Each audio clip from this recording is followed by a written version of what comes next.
Pemirsa, Anda sedang menyaksikan Lokal News, program berita yang menyajikan informasi lokal seputar kota Surakarta dan sekitarnya, secara cepat dan akurat. Saya, Rifki Ahmad Maulana. Dan saya, Dian Eviwati. Pemirsa, sejumlah informasi telah kami siapkan untuk Anda hari ini. Mulai dari penanganan ruas jalan Ngangkruk Jeruk Sawit di Kabupaten Karanganyar. Kenaikan harga kebutuhan pokok menjelang Natal dan Tahun Baru di sejumlah pasar tradisional, hingga perkembangan proyek infrastruktur dan aktivitas komunitas di kota Surakarta.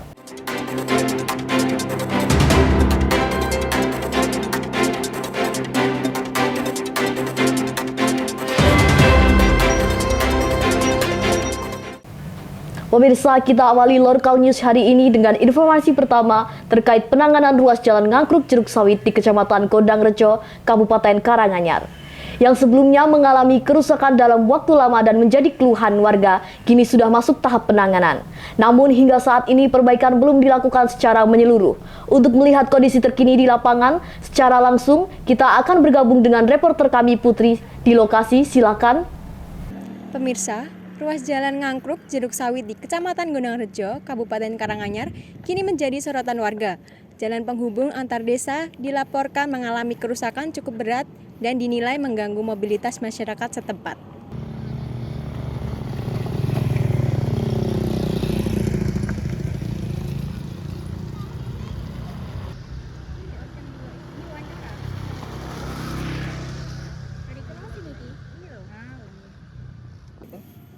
Sebetulnya kerusakan sudah lama ya, dan ini sudah kita rasakan sudah lama karena apa?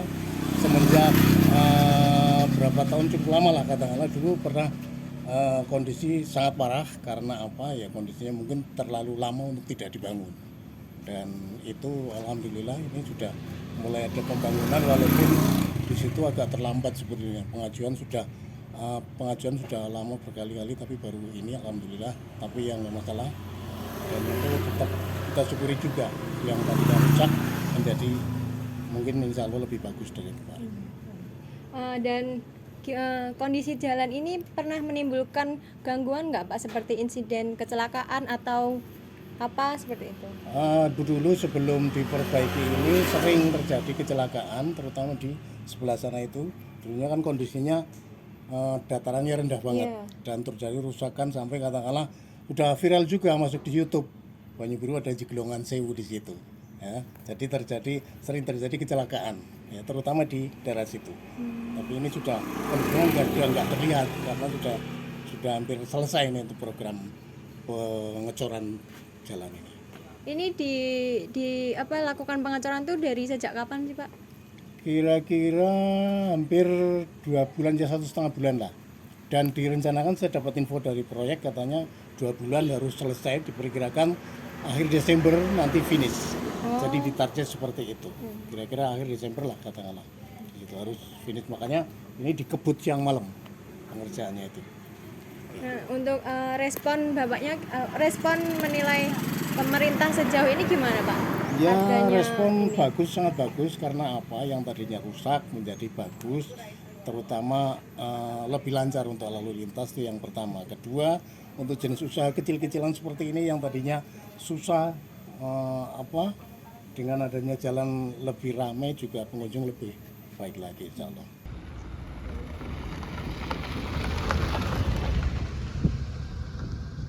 Pemirsa, hingga saat ini perbaikan jalan Ngangkruk Jeruk Sawit masih menunggu keputusan resmi dari pemerintah. Masyarakat berharap langkah penanganan dapat segera direalisasikan, mengingat ruas ini menjadi jalur utama antar wilayah di Kecamatan Gondangrejo. Dari Karanganyar, saya Putri melaporkan. Kembali ke studio. Terima kasih Putri atas laporannya. Pemirsa, demikian laporan terkait kondisi dan penanganan jalan Ngangkruk Jeruk Sawit di Kabupaten Karanganyar. Perkembangan perbaikan akan kami laporkan kembali.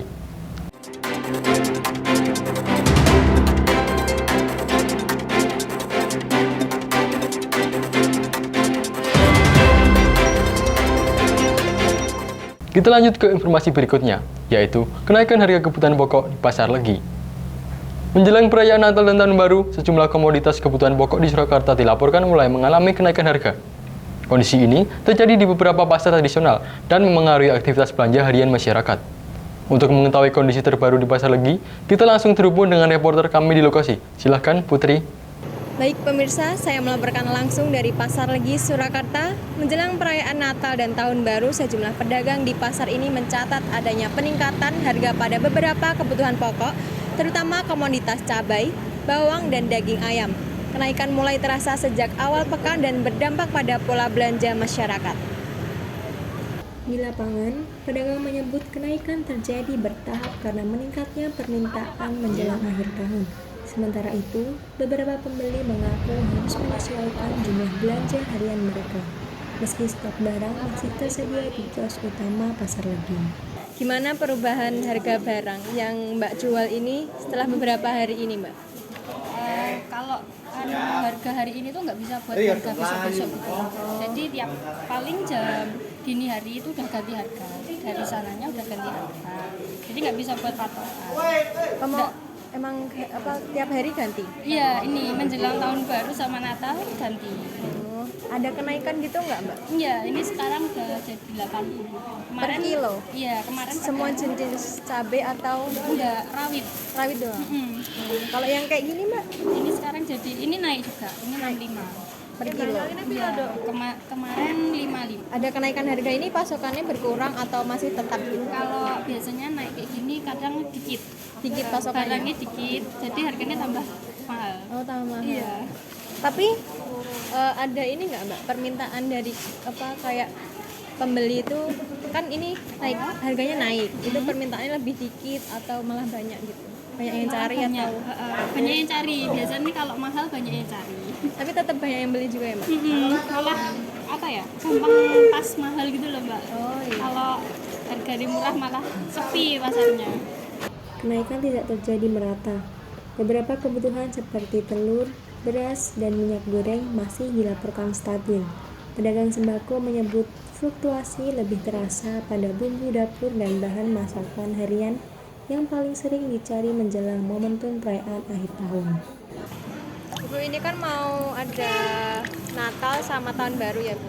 Udah ada perkiraan akan naiknya harga daging belum, Ibu? Maksudnya kayak beberapa minggu yang lalu udah ada dari perkiraan. kemarin harga daging udah naik terus. Kalau kemungkinan harga masih bergerak sampai libur Natal atau Tahun Baru itu ada nggak? Maksudnya ada kenaikan tiap harinya atau per minggu? Kalau kenaikan itu biasanya per hari sih Kak, tapi nggak tahu ini karena dari kemarin udah naik terus. Nggak tahu masih ada kenaikan lagi apa enggak, kita belum tahu. Kalau per hari ini berapa, Bu? Per hari ini 26. 26 per kilo. Iya. Kalau harga naik itu ada pelonjakan permintaan dari pembeli atau enggak, Bu? Dengan kenaikan harga ini? Ya sebenarnya enggak, ya malah berkurang kan kalau kenaikan harga. Yang mengambil tuh ya pada berkurang karena kan semuanya kan menyesuaikan ya, bahan pokok semua kan naik toh Kak. Oh iya. Jadi kan mungkin mereka kan juga perhitungan juga tuh. Apalagi perekonomian sekarang kan nggak kayak kemarin-kemarin. Ini agak susah, sulit. Iya. Jadi kan tetap beda. Penjualan itu tetap beda. Hasil habisnya itu beda, tetap beda.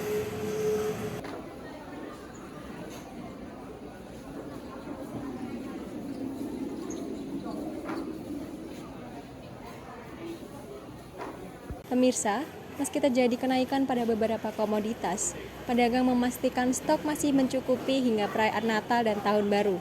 Pemerintah juga tengah melakukan pemantauan harga di sejumlah pasar tradisional untuk menjaga stabilitas pasokan.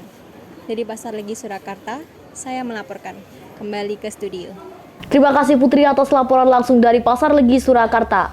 Pemerintah daerah berharap pemantauan harga menjelang Natal dan Tahun Baru dapat menjaga stabilitas pasokan di pasar tradisional.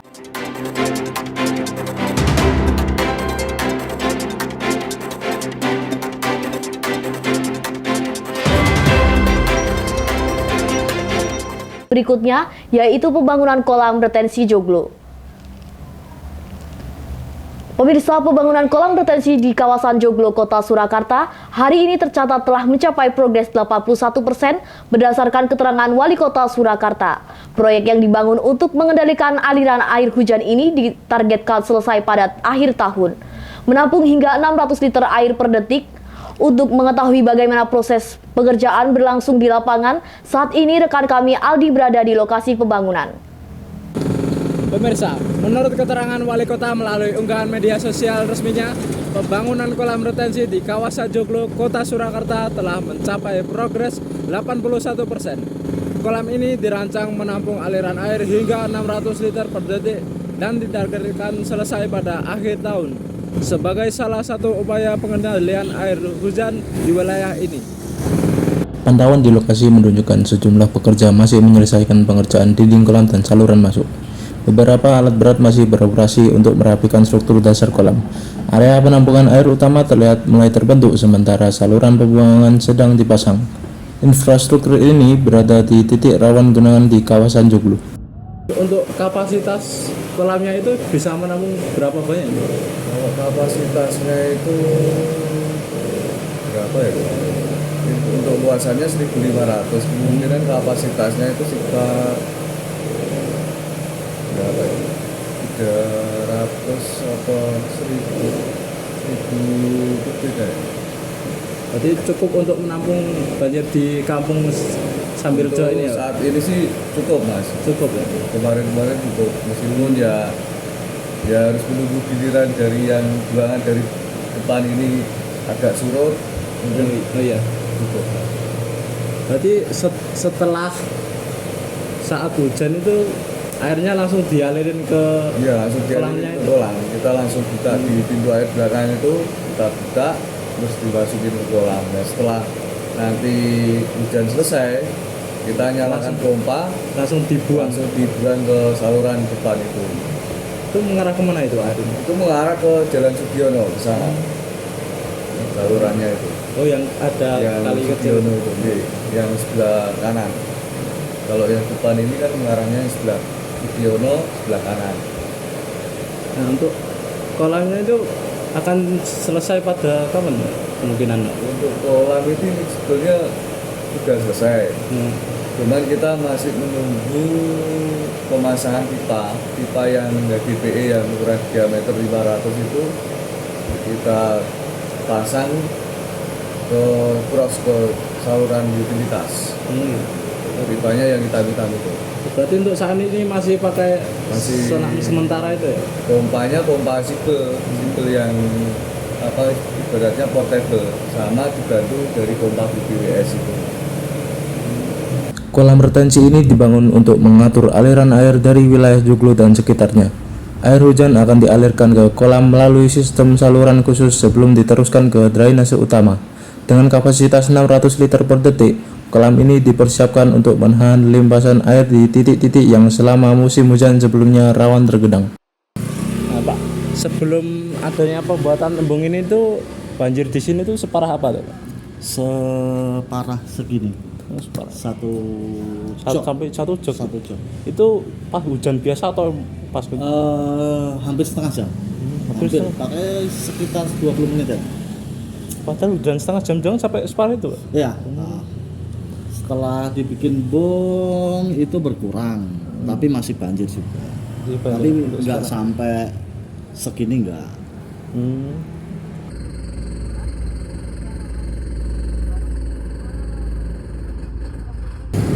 Pemirsa, pembangunan kolam retensi Joglo saat ini masih berlangsung dan ditargetkan selesai pada akhir tahun. Infrastruktur ini dirancang untuk mengatur debit air di kawasan Solo Barat, khususnya di titik rawan genangan dari Joglo, Surakarta. Saya Aldi melaporkan kembali ke studio. Terima kasih Aldi atas laporan langsung dari lokasi. Pemirsa, proyek kolam retensi Joglo ditargetkan rampung akhir tahun untuk menekan resiko genangan di Solo Barat. Perkembangan pengerjaan akan kami terus pantau.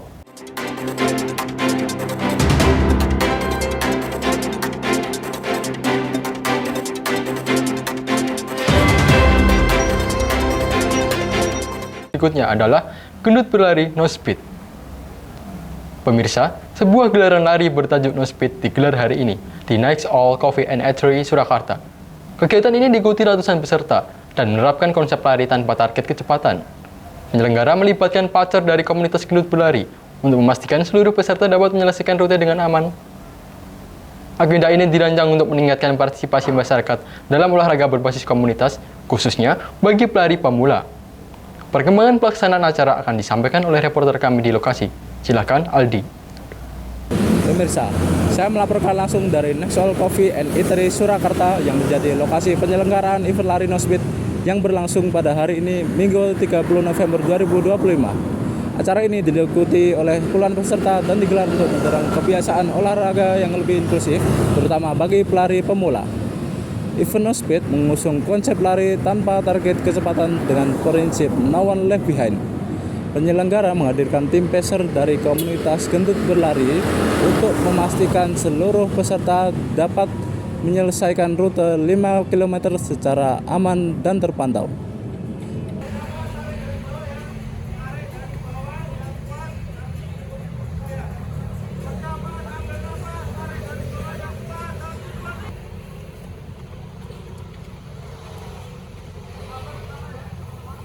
Bagaimana Anda melihat antusiasme dari peserta lain selama event ini berlangsung? Selama ini antusiasme sangat luar biasa, terutama teman-teman yang gendut seperti saya. Ada wadah buat menemukan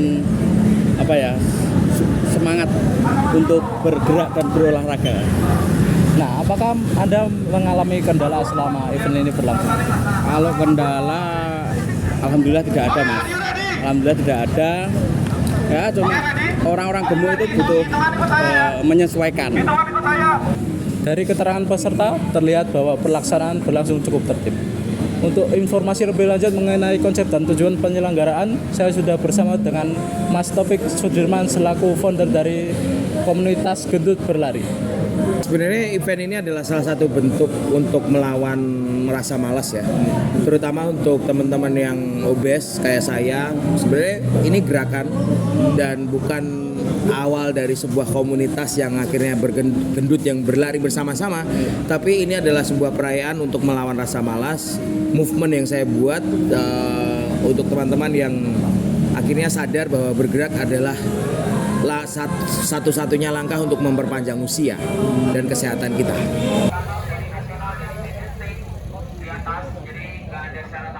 Demikian laporan langsung dari event lari No Speed di Next All Coffee and Eatery Surakarta. Saya Aldi melaporkan kembali ke studio. Terima kasih Aldi. Demikian informasi terkini mengenai penyelenggaraan gelaran lari No Speed di Surakarta. Kami akan terus memantau pelaksanaan kegiatan publik dan aktivitas komunitas di berbagai daerah. Kita beralih ke informasi berikutnya.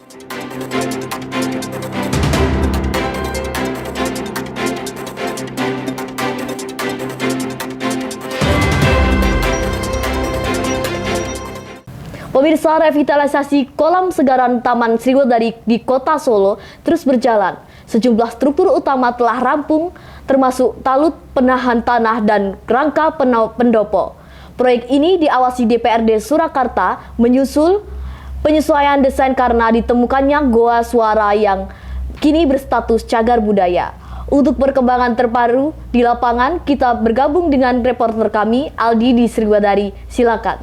Pemirsa, progres revitalisasi kolam segaran di Taman Sriwedari Kota Solo kembali mendapat perhatian publik. Hingga akhir November 2025, sejumlah struktur utama telah diselesaikan, termasuk talut, penahan tanah, dan rangka pendopo panti pengasih. Komisi 3 DPRD Surakarta juga melakukan sidak untuk memastikan pekerjaan berjalan sesuai rencana. Di lapangan pekerjaan memasuki tahap penyelesaian konstruksi inti. Beberapa bagian yang telah rampung antara lain talut pulau dan struktur pendopo. Sementara itu, alat berat masih digunakan untuk merapikan area kerja dan memindahkan material. Penataan ruang di sekitar Gua Suara juga terus dikerjakan setelah kawasan tersebut ditetapkan sebagai cagar budaya. Hingga berita ini diturunkan, pihak pelaksana proyek belum dapat dimintai keterangan. Namun pantauan di lapangan menunjukkan aktivitas pembangunan terus berlangsung dengan intensitas tinggi. Komisi 3 DPRD Surakarta menekankan perlunya pengawasan ketat terhadap penyesuaian desain termasuk perubahan orientasi gazebo setelah penetapan situs budaya. Proyek revitalisasi senilai 1,6 miliar rupiah ini ditargetkan rampung pada Desember 2025 dan terus dipantau untuk memastikan ketepatan waktu. Dengan progres yang terus berjalan dan pengawasan dari DPRD, revitalisasi kolam Segaran ditargetkan rampung sesuai jadwal. Dari Taman Sriwedari, Kota Solo, saya Aldi melaporkan kembali ke studio. Terima kasih Aldi. Pemirsa, revitalisasi kolam Segaran Taman Sriwedari ditargetkan rampung pada Desember 2025. DPRD Surakarta menekankan pelestarian cagar budaya serta aspek keamanan kawasan agar dapat kembali dimanfaatkan sebagai ruang publik bersejarah. Pemirsa, sebelum kami lanjutkan informasi penutup Local News hari ini, berikut kami sajikan Flash News dengan sejumlah informasi singkat terkini di Kota Surakarta.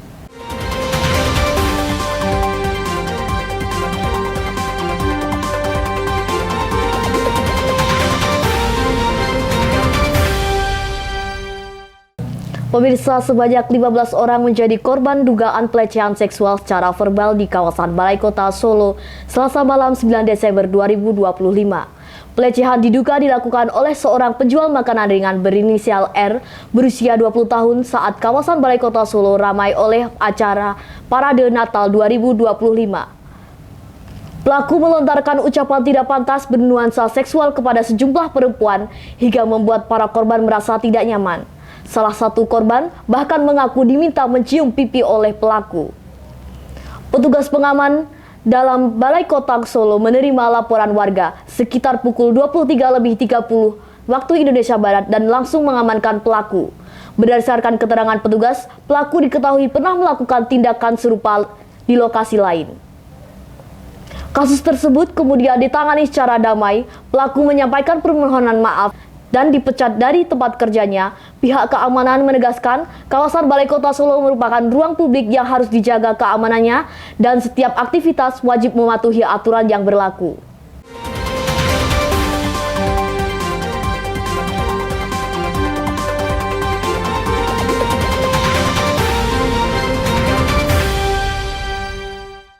Pemkot Solo tegaskan larangan kenaikan harga tak wajar saat Nataru.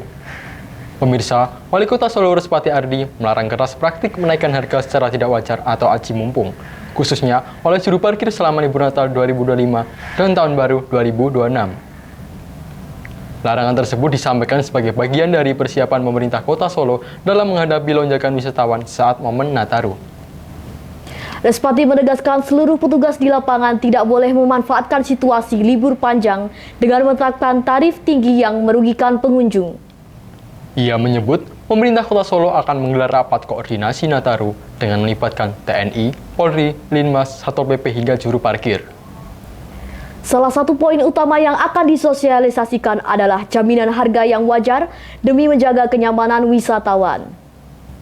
Respati juga meminta seluruh petugas mengubah pola pikir dengan menjadi agen wisata yang mengedepankan keramahan dan hospitality. Selain pengaman harga, pemerintah Kota Solo memastikan berbagai destinasi dan hiburan akhir tahun siap digelar untuk masyarakat dan wisatawan. Beberapa di antaranya Car Free Night di Jalan Slamet Riyadi, serta kawasan Taman Balai Kambang dan Balai Kota Solo yang disiapkan untuk memecah keramaian. Pemirsa, itulah sejumlah informasi singkat dalam Flash News hari ini.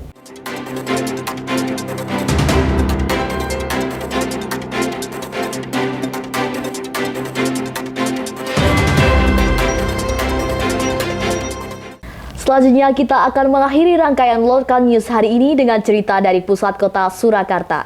Pedami Gede Balai Kota Surakarta hari ini terasa sangat berbeda. Ruang yang biasanya digunakan untuk agenda resmi berubah menjadi etalase kreativitas para pelaku usaha lokal. Lebih dari 40 pelaku UMKM hadir membawa produk unggulan mereka.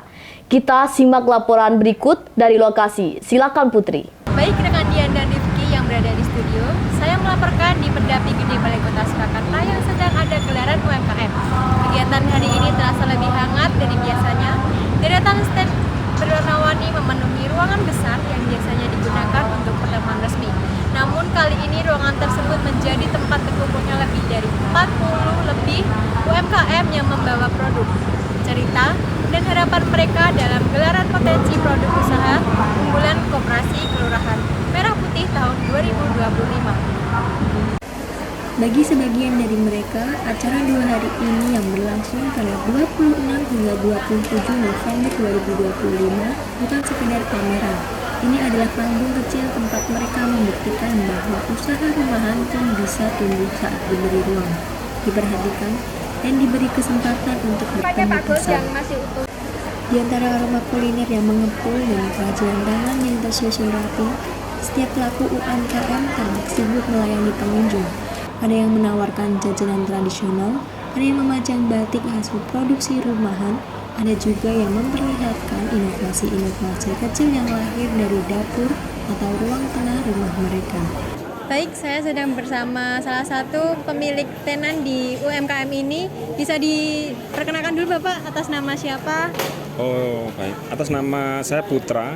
Ya, Bapak. Saya Gusming dari Kelurahan Koperasi Merah Putih Kelurahan Punggawan. Oh ya, ini tenannya itu apa, produknya apa Bapak? Oh, kita macam-macam. Kita mengangkat tema Punggawan Kampung Wellness. Oh ya. Nah, di situ kita ada jamu, ya, jamu kering maupun basah, ada pijat, ada beras, ya. Lalu kita ada telur asin, ada apa lagi Bu? Dan kita punya beras, yang paling unggulan kita beras ya. Karena beras ini kebutuhannya banyak dan di masyarakat hampir setiap hari kita mengangkat beras ini, namanya cap stroberi. Ini buatan Punggawan. Kenapa bisa Bapak mengasih namanya itu stroberi gitu? Mengecapkan nama stroberi gitu. Baik. Karena biasanya kita kan kalau pandan wangi, rojo lele, salak itu kan sudah terlalu biasa. Nah, kita mengangkat yang unik-unik. Nanti jadi nama-nama buah seperti cap stroberi. Mungkin nanti kalau pengembangan yang premium mungkin kita ada cap anggur seperti itu. Kebetulan ini kan udah acara ini udah 2 hari ya Bapak. Jadi tenanan Bapak itu di 2 hari itu bagaimana sih Pak? Kayak apa pengalamannya atau pengunjungnya seperti itu? Baik. Kalau pengunjungnya luar biasa. Kita bisa mencapai yang di sini mungkin hampir 600-an ya lebih. 600 ya. pengunjung. Dan dalam satu hari. Dalam satu hari. Dalam 2 hari. 600-700 lah sekitar gitu. Antusias sekali mereka untuk membeli produk kita. Oh, iya. Tapi bukan karena kita diam-diam saja, tapi tim kita ini sungguh luar biasa menggait mereka untuk mencoba, icip-icip dulu. Oh iya. Dikasih testi gitu ya? Iya, testi. Kalau produk yang banyak terjual apa? Kita jamu ini ya, beras kencur. Beras kencur. Iya. Dari obrolan singkat ini, terlihat jelas bahwa acara seperti ini bukan hanya terjadi transaksi, namun ada rasa bangga yang terpancar dari wajah pelaku usaha lokal ketika produk mereka diapresiasi. Dari Pendapi Gede Balai Kota Surakarta, saya melaporkan.